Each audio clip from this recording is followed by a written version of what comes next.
So, ayan po, kasi hindi sila nagme-milk sa nanay nila, guys. So, ang gagawin po natin is susupport natin yung kanilang pagkain para hindi po sila maingay. Hindi po mag-ingay ang pigs pagkabusog.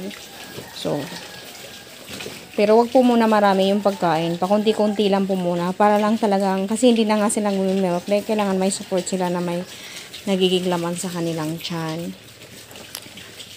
And then, very soon, magpapa-injection na rin po tayo ng deworming sa kanila. Baka mabigyan pa ito sila ng panibagong vitamin shot.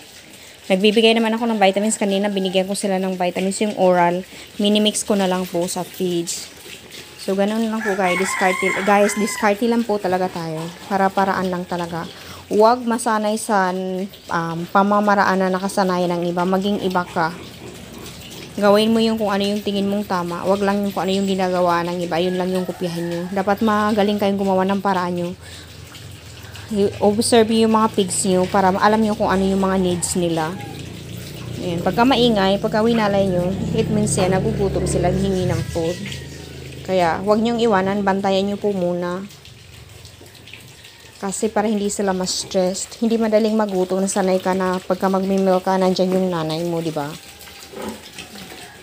So, ayan. Ayan, o. Tumitingin si Nana, sinisilip niya. Kasi alam niya, milk time nila eh. Kaya alagaan na muna natin. Sitisay na muna yung magmamama sa kanila. Pinapakain ko po sila ng saging. Bali yung pellets mo nila, sinasaman ko po nito. Tapos sinismash ko po sa pellets. So, yan lang. Paraan talaga. Nakagastos tayo para healthy yung ating mga pigs.